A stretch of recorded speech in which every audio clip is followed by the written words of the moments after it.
The next part of the process is the meeting itself, and there are a number of questions that we need to address during the meeting. One of them is, who's the chairperson? And we'll also talk about what the actual role of the chairperson is. It's usually the person who is the supervisor of the hosting program. So this might take a conversation. If, for example, the person's biggest service provider, sort of their biggest professional service provider, is their day program, then the day program might be the ones who actually host an annual planning session, and they might invite other professionals. But it's more common, particularly for people who live in a staffed home, for the home to run it. And the supervisor of the home is usually the host or chair of the meeting. And it really comes down to the comfort level of that person as well as their skill level as a chairperson. And one of the most important things to understand is that the chairperson's job is to make sure that other people are heard and that there is an accurate kind of documentation of what happens during the meeting and that the agenda is followed. So let me say those three things again. Their job is to really make sure that everybody has their input heard, including people who are a little bit quieter. But it's also their job to keep us on track with the agenda. That can be a lot of work. People might want to go off track or there might be conflict, and we'll talk about that. And the third one is really that they're making sure that everything is documented accurately, that we're actually keeping things noted. So people sometimes say, well, why isn't the supported individual the chair?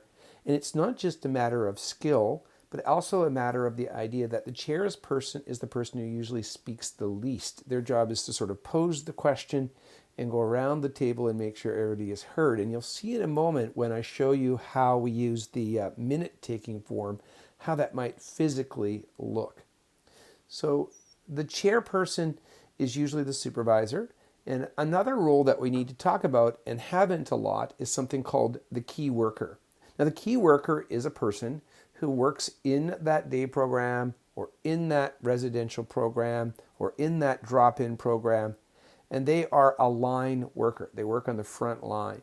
But what typically happens is that the team of staff divides up the number of people that are supported, and each of the staff people become a key worker for some fraction of the supported people's body, the number of people there. So for example, in a group home, there might be 4 people who live there, and each senior staff person might be a key worker. In a day program, maybe there are 25 or 30 people, and the staff people might each have 3 or 4 or 5 folks that they are key workers for. The key worker is not the only person who works with that client. It's a very important thing to understand. Everybody works with that client. Everybody is supposed to be equally skilled in supporting that client. The key worker is really just accepting responsibility for managing record keeping, that person's file and binder.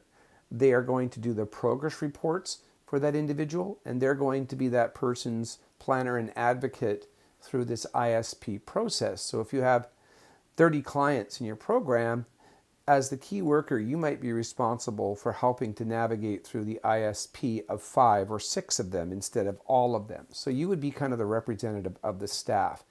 And so that stuff we talked about in part 1 might involve you and or your supervisor interviewing people, going to medical appointments, doing the client preferences work, doing the invitations. Those are the sorts of things that the key worker is going to do. So that key worker is usually not the chair. It can work out okay, but the key worker is really there to kind of be an advocate for and with the supported person. So the key worker role is really, really an important one. The chair, as I said, ensures everybody speaks and everybody is heard. They also will do some recording and, more importantly, some reflecting back on what others have said. And this is a really important skill. It not only will make sure you have an accurate documentation of the meeting, but it will also make sure that people feel heard, and that tends to keep folks on track and not feel like they need to keep on going on, repeating themselves. Keeping the meeting on track and on schedule is going to be important.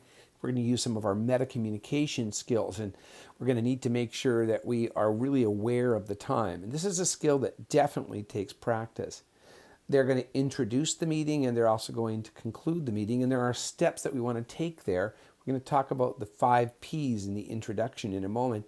We also want to talk about making sure that as we leave the meeting, people are comfortable that they've been heard, that we've achieved consensus, and that we all agree that the meeting is done, as well as a clarity around or an expectation around what's going to happen next. They also, as part of the meeting, need to not only introduce at the beginning, but throughout it, be good reflections of the philosophy and purpose of the meeting. They need to help keep that culture within the meeting throughout. So they have to be the best at it. They assess the meeting's temperature and adjust accordingly. So for example, if they can tell that people are getting bogged down or off track, or if conflict is brewing, or if the supported person is becoming agitated or bored or embarrassed, they're going to have a toolkit and a readiness to prepare for this. They're going to, for example, make a decision about what items they want to address first, or whether or not to set something on the table. And that's a fancy term, and what it simply means is to decide to set something aside for the time being and come back to it later on. And one of the most important things that the chair does in this second to last bullet point is recognize when the group is at an impasse. For example, maybe people have dug themselves in. And sometimes it might be a good idea for us to, as I said, lay something or set something on the table and be prepared to talk about it later on in one-to-one conversations and become mediators. Maybe it just needs something else to be talked about first in the meeting. Or another common thing is that we realize we don't have enough information, and so we might agree that it's a good idea for us to set it aside for now and then go and find out the information that we need. If we're going around and around and around and everybody's sort of speculating but cannot really identify the facts that they need, then that's a signal we should probably lay that subject down, do more homework on it, and come back to it later. And one of the most important things that the chair does is ensure consensus before moving on. And this is an active process. In our class, for example, you know that there are some people who are quick to put their hands up and participate, and others who are more laid back and quiet. Thinking about that same dynamic in a meeting, you can imagine how easy it would be for us to kind of ignore the quiet people or to give all the airtime to the louder people. As a chair, you can't do that. You have to make sure that you go around and actually get people to say, yes, I agree, yes, I agree. And then when you feel comfortable that you've got some agreement that you can summarize, then you're able to say, okay, great, here's what we've agreed to, and we're ready to move on to the next subject. And if you continuously do that, people will understand that the meeting is really purposive and focused, and that keeps people from being less distracted. It also means the meeting gets done in a more efficient time, and people are less likely to get bored or distracted along the way. But the chair might recognize that sometimes things do require a break. If everybody's kind of getting distracted, if phones are ringing, if people have biological needs like bathroom breaks, then the chair might also say, hey, let's take a 5-minute break, or let's deal with whatever the distraction is and then come back to the meeting. The agenda is a very important part of the meeting process. And as I said in a prior video, the prep report itself really forms the agenda. And that's one of the reasons it's really important to get it out in advance and to let people know that you plan to follow it as an agenda, and to stress the importance of them having read it and becoming clear with it before they show up. So if people have questions or concerns, they can actually reach out to you by email or telephone before they go ahead. What you're going to do is walk through that agenda and use it in summary, just the same way as it's very bad practice to do a presentation, excuse me, by reading in front of a group. It's equally a bad practice to sit there and read the prep report. Don't do that. Expect people to have read it themselves. Instead, you might have highlighted key points or have thought about summarizing the key ideas in each section, and then moving into stating the long-term goals and short-term goals. Remember, as a chair, you don't want to speak too long. You want to get right to the point and let other people start to speak. So you summarize things like the past year and current progress, the strengths and resources, the needs and wants and priorities, and then you get into the suggested long-term and suggested short-term goals. And don't forget to talk about those words of suggested because you're inviting people for their feedback. You want to make sure that you have told people before the meeting begins how long you expect to be in that meeting. And an hour is a good amount of time. An hour and a half is kind of the outside amount. And if somebody is going to have a particularly complex ISP, you might consider having it divided into 2 sections or having at least a break in the middle of it. Keep people informed as you go along about where you are on the agenda. If you're bogged down on something that you thought was going to be simple and you're concerned because something else is coming up that might be more involved, then you should literally say that. That's meta communication. So I might literally say in a meeting something like, folks, I think we have a consensus around this one subject. I think we're pretty close to being able to wrap it up, and I think we're going to need more time to talk about subject number 3. So can I suggest that we move forward?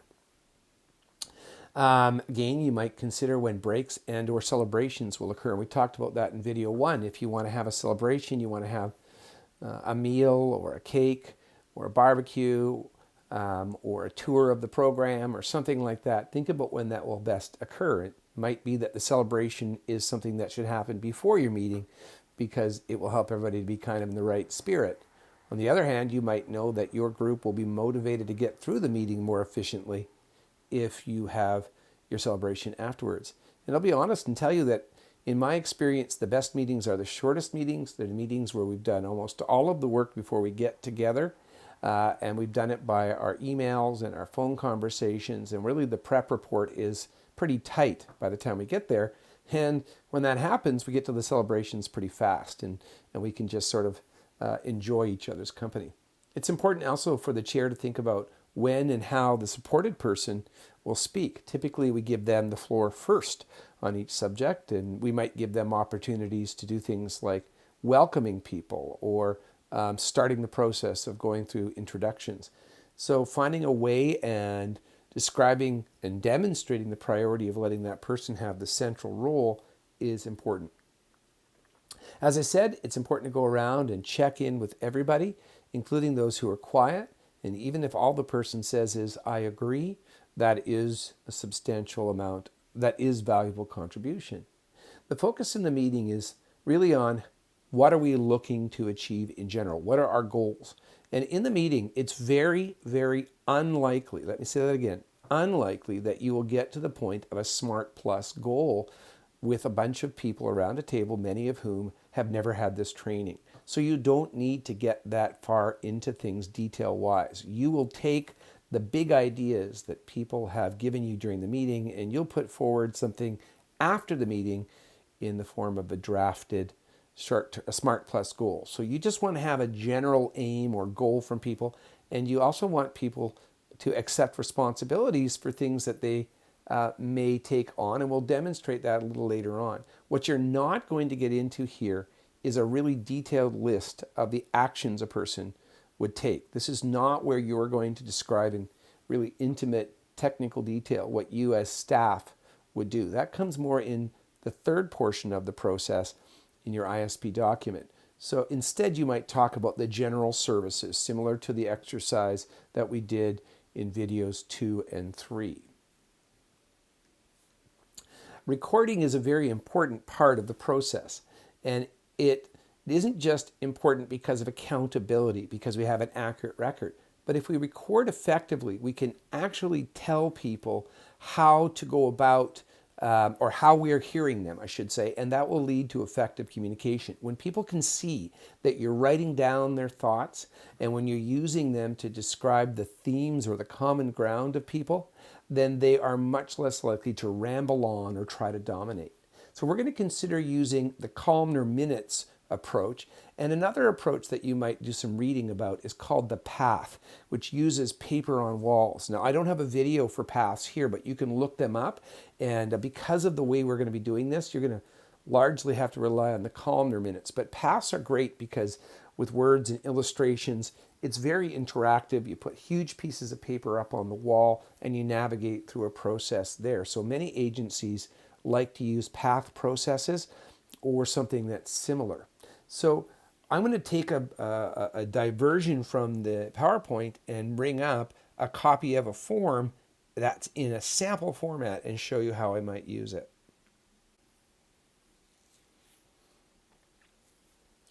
Okay, so here's a copy of the form that you were given, and I've also put up a digital version of this on the Facebook page, both as a sample document, exactly what you're seeing here, so you can print it out, as well as a blank one so that you can make your own copies.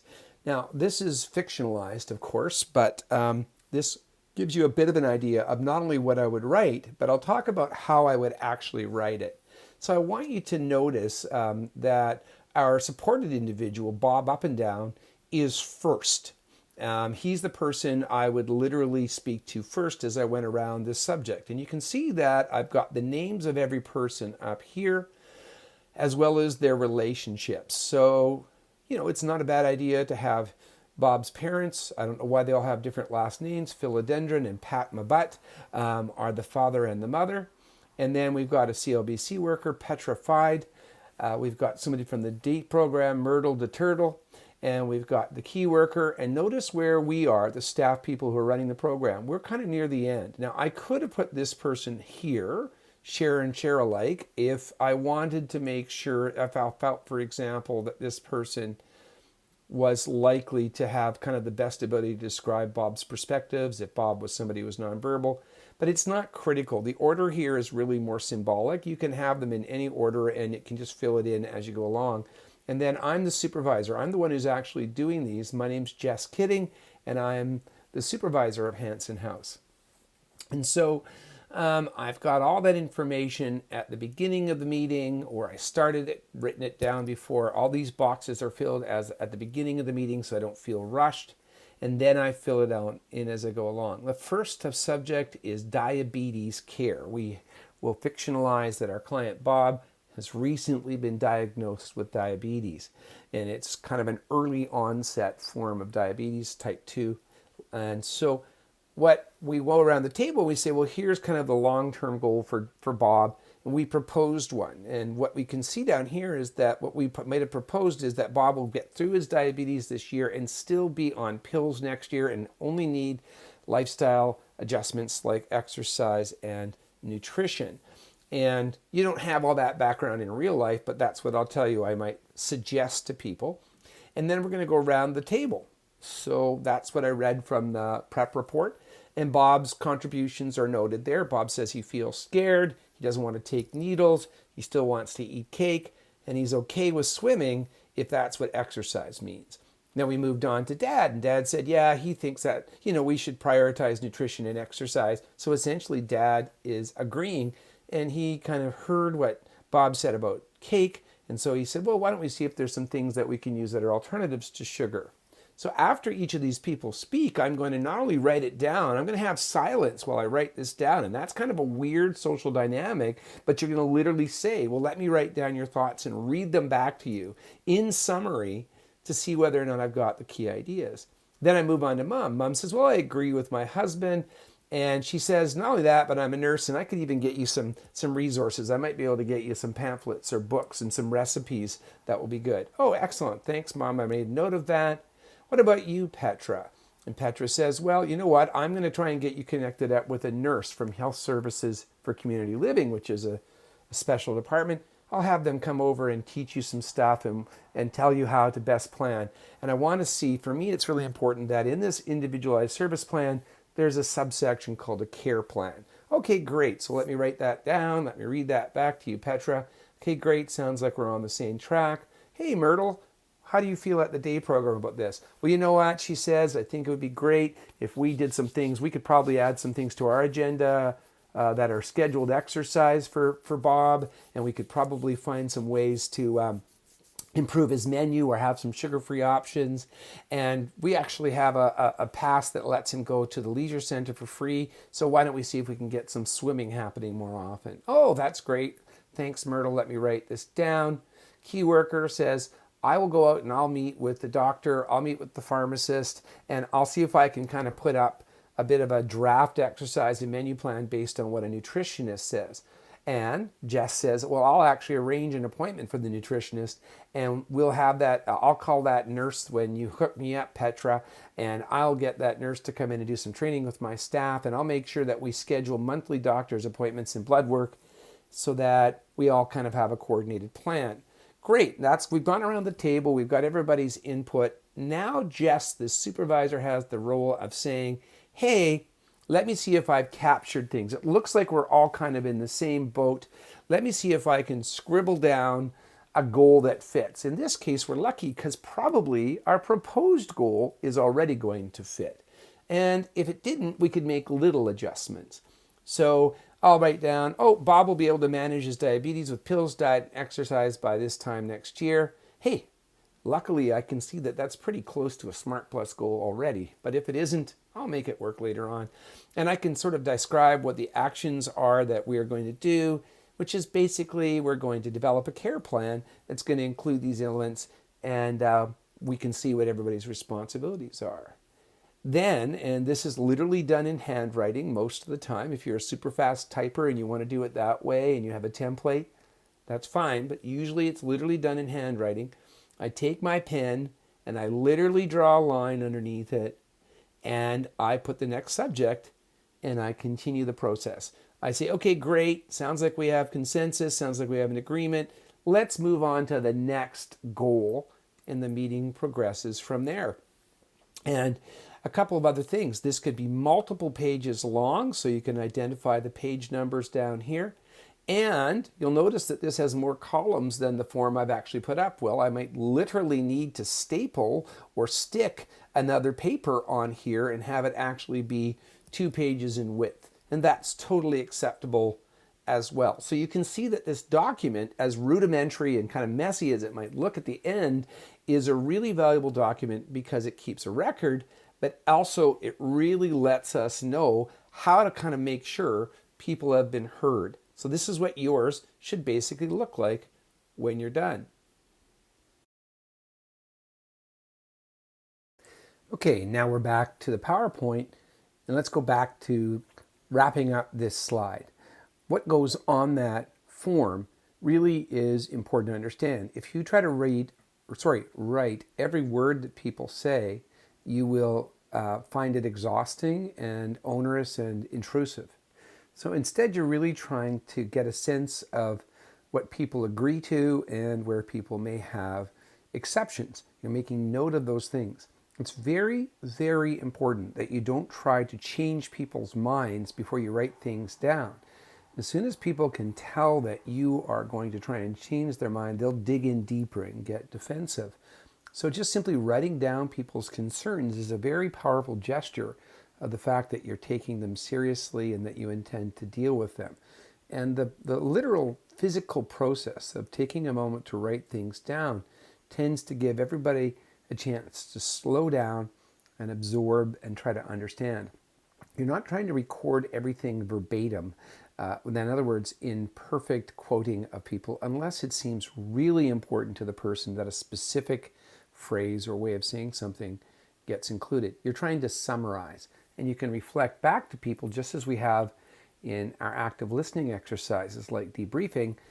You can paraphrase back to people the content and the emotion to see if you've got it. And remember, these records are going to be part of this kind of thick, messy file we have at the end of this process to provide evidence that you really did hear people. Okay?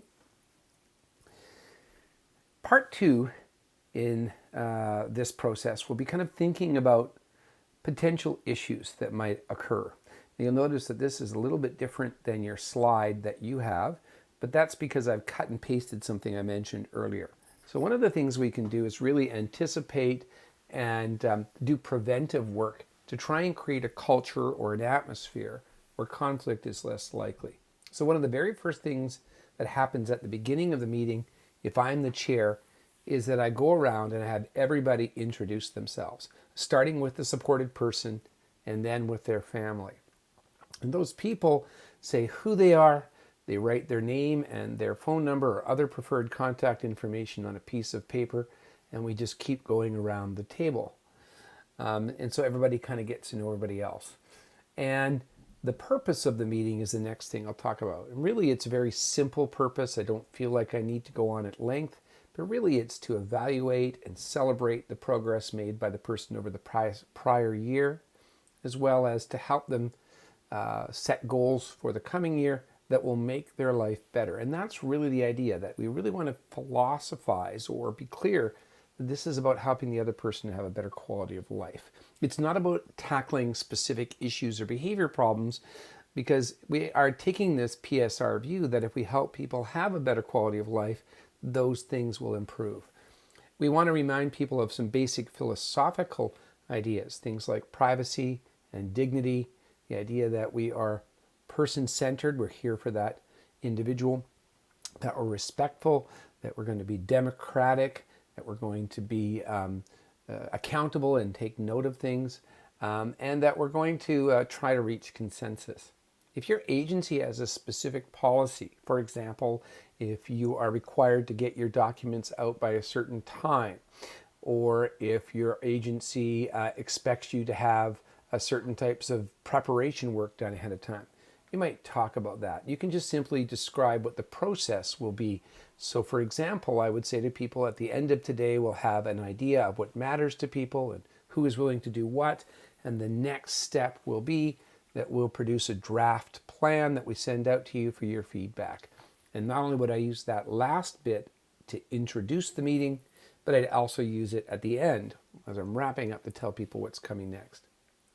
I really want to prepare my individual and have them be ready for what's going to happen in the meeting. Think about what's going to be the best way to keep that person happy and feeling comfortable. It might be snacks, it might be activities, it might be that they're allowed to leave and come back to the room whenever they want. Maybe it's a doodle pad or listening to some music on an earphone. And letting the person know that it's their right to participate or not participate is also important. Maybe it's about having the particular individual that is most comforting to that person being there, or having them sit beside that person. And again, we talked about scheduling breaks and food and activities that are celebratory. I've seen this work best when we had 3 or 4 really small meetings for people. It's an unusual approach, but unusual didn't mean bad. If it works for the person and others are willing to do that, then that's what we do. Sometimes we'll see conflict between participants, and in particular, I would say there are 2 areas that we need to be aware of. The first one I mentioned earlier. Sometimes families have some strong opinions, or may even have had separations or divorces as they have tried to cope with and manage the needs of a person with diverse physical, mental, or cognitive needs. And so sometimes you'll find that people in a family really have strong different opinions, and you're going to have to do some mediation work. Making sure that everybody gets a chance to finish what they're saying, making sure that you note and record things before you let the next person speak, is really a powerful tool. So I think you can literally say to people, all right, let me write this down, Betty, and after I do that, I'll reflect back to you, and then we'll let Kevin speak. So that people really know the format, and you want to make sure that you're consistent with that. You may have to gently remind people along the way philosophically about the culture or attitude you want to have during this.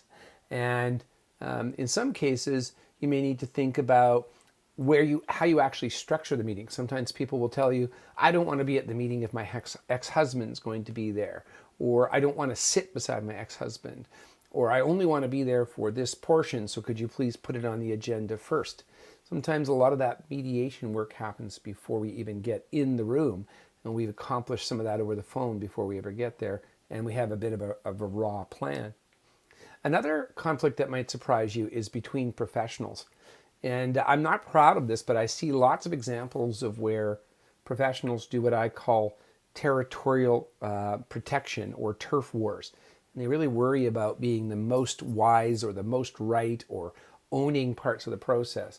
And I think, again, that's part of the philosophical stuff we can talk about at the beginning, that we're all here in support of our supported person, that we all matter.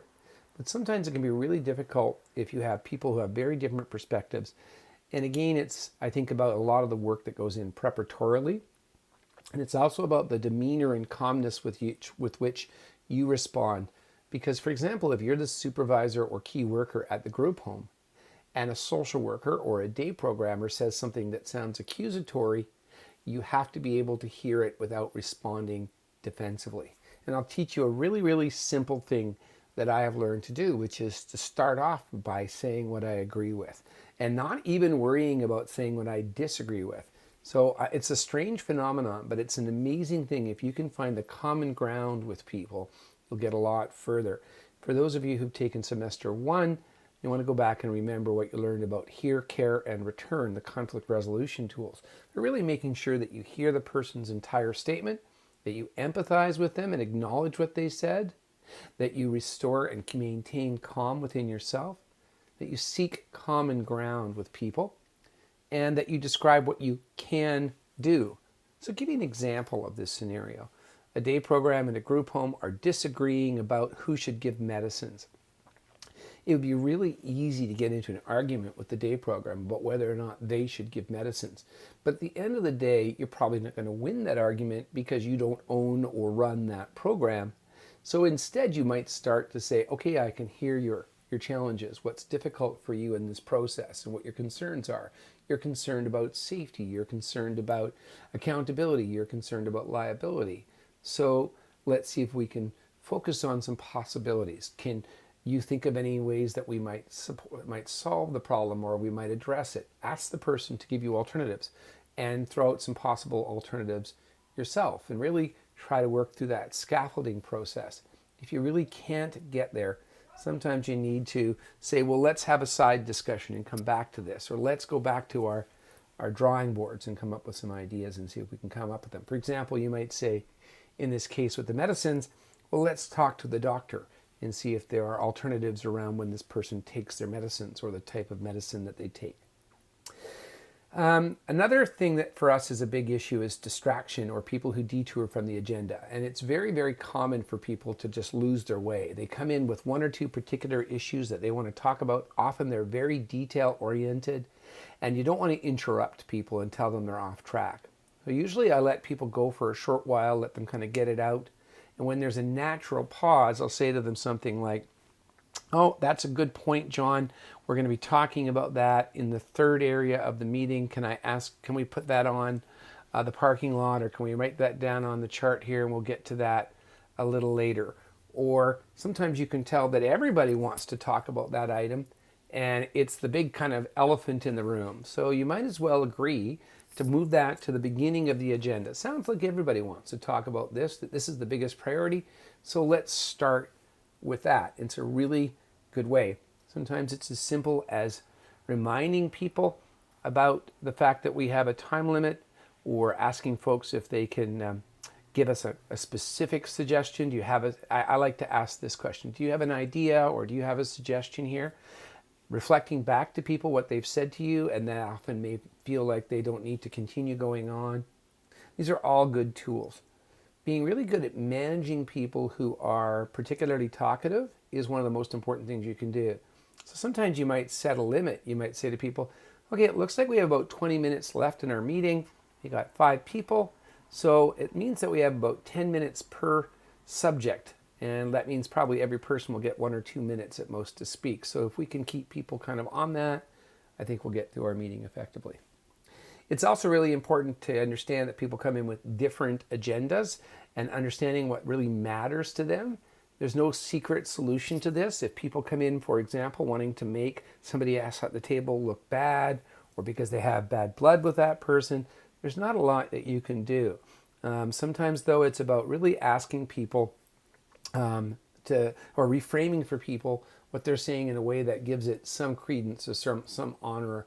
So, for example, if a person is really proud of their work, you can acknowledge that we all are proud of our work, as an example. And really having people be focused on that supported individual. So sometimes it's a good idea to go back to that person and say, hey, what did you want? Or how do you feel about this? And really going back to those philosophical issues and understanding before you get in there that if you're dealing with different professions like the police or medicine, they often don't have an exact same definition of these things philosophically. So going in kind of aware of where they may feel, where they stand philosophically is a really important thing. And this includes professionals like family members and friends. They don't need to have a sign-on to the philosophical issues that you do because they're not professionals. So be aware of that. How do you deal with some of these meeting issues? Well, some of this we've said, but we'll repeat it. Gently remind the group about the agenda or meeting philosophy, and remember that that should have come up in the first part. Model the behavior you wish to see. Remain at all times respectful and calm. So the more unprofessional other people get, the more professional you should become. I'm going to say that again because I really want you to write it down. The more unprofessional other people become, the more professional you should become. And the other thing I want you to note is the idea that you should be the biggest person in the room. What I mean by that is that you should be the most open, the most respectful, the best example of the philosophy we want. When you're going through your columnar minutes, I would always start by highlighting the areas where we agree, instead of focusing on the niggling details where we don't. And this is a very common issue in chairing. People almost always go straight to the one thing we disagree on when there might be 7 things that we agree on. And that tends to be really negating or conflict breeding thing in a meeting. Instead, if you focus on the positives, you'll get a more positive culture. Again, show people and read back to people that you're recording what they say, including their concerns. If the individual you're supporting starts to misbehave or have issues, you want to address their concerns right away, even if it means gently interrupting somebody. Come back to that person after things are resolved. Give that person lots of choice and find ways to keep them involved, whether it's speaking, whether it's serving people, whether it's doing some of the illustrations, whether it's note-taking. I remember one supported individual we worked with, and he loved the idea of taking notes. We gave him a pad and a paper, and he would pretend for the whole meeting that he was taking notes. And when we took the pad of paper afterwards, the whole page from top to bottom, multiple pages actually, were all filled with backwards C's. That was the symbol he would do, but that kept him totally engaged. Build a break-in, and if you really feel that things are going sideways, you might encourage people to take a break. Although I think you have to be careful about this one because sometimes it can send a big signal when you take a break. So if things are seeming to get off track to that degree, suggest a break. You might defer the issue or lay it on the table as we talked about earlier and return to it after other people have done homework on the matter or when other things that create more of a spirit of agreement have been done, or maybe we have to have this conversation at another time. So that's the next point. Agree to meet on specific issues later and with specific people. In some cases, we need to go and find out what needs to be addressed first. We're just ahead of ourselves. So we may need to go and do more assessment. We may need to go and do more research. We need to assemble resources, or there may be a person that's not at the meeting that we'll need to talk to. And perhaps the most important is to use the tool of meta-communication throughout the meeting. Tell people what you're noticing, what you're feeling. Tell people what you'd like to do communicatively, and especially reflecting on how closely you're working with the agenda, how closely you're working with the timeline, and how much consensus you think you're reaching. So speak to your emotional and communicative state as you go along and try to summarize and paraphrase what other people are doing in the same way. Okay, so this is going to end our conversation about the meeting itself, except to say that at the end of the meeting, we're going to introduce to people what comes after, and a reminder that we're going to tell people about the follow-up processes, which will actually be the subject of our next video. Also a reminder that you will be expected to actually do a meeting like this, and I would encourage you to do something using a FaceTime or even a telephone conversation, given kind of the challenges that we're in these days, and keep minutes of it. You won't be able to videotape it or something, or video record it, I should say, but you can at least keep the minutes. So I will expect you to give me a set of minutes similar to the format I gave you in the sample as part of your final Scott project. Okay? Thanks.